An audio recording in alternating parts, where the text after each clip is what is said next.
Hi guys, and welcome to another Gadget Compare video review. Today we have Nikon Coolpix AW120 digital camera. This is a waterproof camera. It can withstand diving up to 18 meters of water, that's 59 feet, and also it should be able to withstand being dropped from the height of 2 meters, that's 7 feet. Build quality of this camera is superb.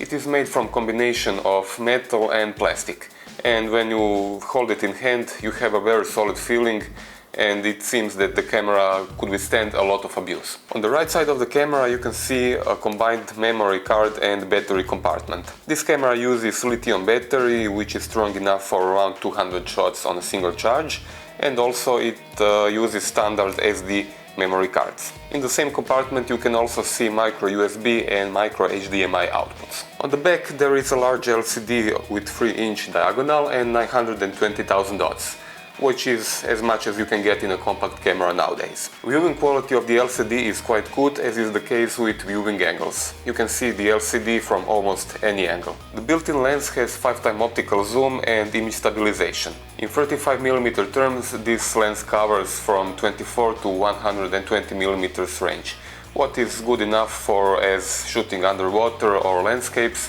up to, let's say, shooting portraits or some details. Behind the lens there is a 16 megapixel sensor. Image quality is, I'd say, good to average. The problem with this sensor is that it has too much noise, and the noise reduction kills all the fine details. But for most of our applications, amateur applications, the images are good enough. They are well exposed and the colors are accurate. I've also noticed a problem with the lens. It is not that sharp in the corners, but this is the price we pay for underwater design, because the lens does not extend. During zooming, a complete zoom mechanism is inside the camera. AW120 can also record Full HD videos with 30 frames per second. It can also record slow motion videos at 60 or 120 frames per second, but then the resolution is significantly lower. Video quality is quite good when you shoot in good light.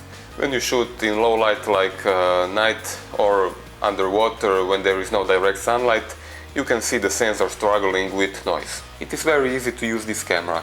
You get several automatic modes and also a bunch of scene modes. There is no quick menu on this camera. You have to adjust everything using the main menu system, and there is only several of the most important functions that are outside on the external buttons, like exposure compensation, macro, flash or timer. Besides the built-in Wi-Fi and GPS connectivity, this camera is special by having motion sensor. This is very good, for example, if you are on skiing and wear thick gloves, when it's very hard to press the small buttons. The motion sensors work like this. You need to press the big button on the left and then nudge the camera at one or the other way to adjust the setting you want. This way you can change shooting modes, start recording videos, or go into playback and browse through images. These were all the basic informations about the Nikon AW120. Visit our blog GdgtCompare.com and of course subscribe to our YouTube channel. Thanks for watching.